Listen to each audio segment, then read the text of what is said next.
የኢትዮጵያ ፌዴራል ፖሊስ ለብዙ አመታት በተለይም ከ50 አመታት በላይ ሲጠቀምበት የነበረው የፌዴራል ፖሊስ ተሽከርካሪዎች ሰሌዳ ለመለወጥ ዝግጅቱን አጠናቋል። ይህም በነገው እለት በዋናው ቢሮአችን ለህዝብ ይፋ ይደረጋል። ይህን አስመልክቶ እንግዲህ መለወጥ ያስፈለገበት ምክንያት የኢትዮጵያ ፌዴራል ፖሊስ እያከናወነ ያለውን ሁሉን አቀፍ የሪፎርም ስራዎች ይበልጥ ለማዘመን ተሽከርካሪዎቹ ወጥ የሆነ በቴክኖሎጂ የተደገፈ የሰሌዳ ስርዓት እንዲኖራቸው ለማድረግ ነው። ከዚህ በፊት የተዘበራረቀ ወጥነት የሌለው የሰሌዳ አጠቃቀም ስርዓት ሙሉ በሙሉ የሚያስቀር መሆኑ ይህ አዲስ የሰሌዳ ስርዓት ታሪካዊ ያደርገዋል።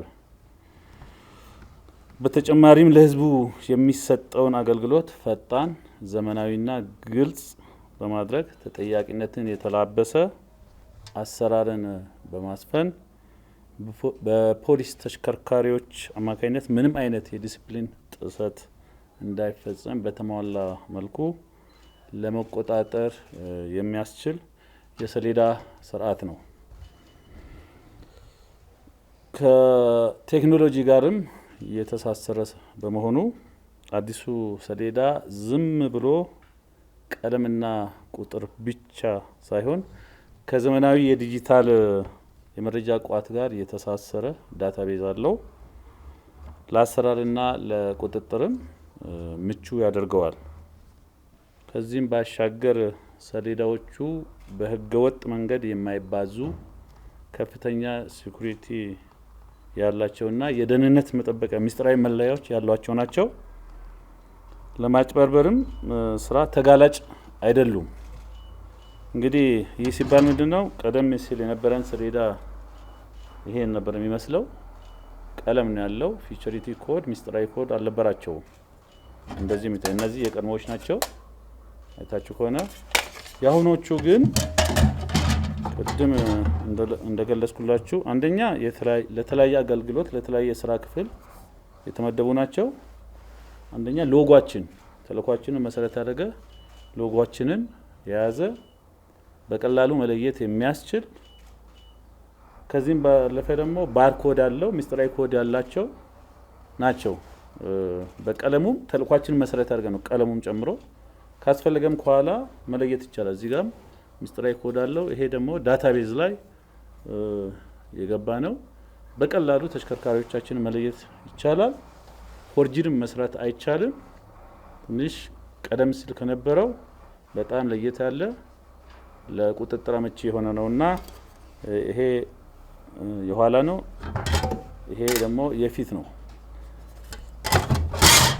ሌላው ለፖሊሳዊ አገልግሎት ደግሞ ምን ጥቅም አለው የሚለውን ስንመለከት ይህ አዲስ የሰሌዳ ስርዓት ተቋሙን በዓለም አቀፍ ደረጃም ተወዳዳሪ ያደርገዋል ማለት ነው። ተወዳዳሪነቱን ከፍ ያደርጋል። የተሽከርካሪውን እንቅስቃሴ በቴክኖሎጂ ለመከታተልና ስራን ለስራ አመራርም ምቹ ያደርገዋል። የወንጀል መከላከልና የወንጀል ምርመራ ስራችንንም ያግዛል፣ ያቀላጥፋል፣ ፈጣንና ቀልጣፋ ያደርገዋል። ፖሊሳዊ ስነ ምግባርንም በተመለከተ መንገድ መካሄዱን ለመከታተልና ለመቆጣጠር ብሎ አስፈላጊ ድጋፎችንም ለማድረግ በእጅጉ ይረዳል።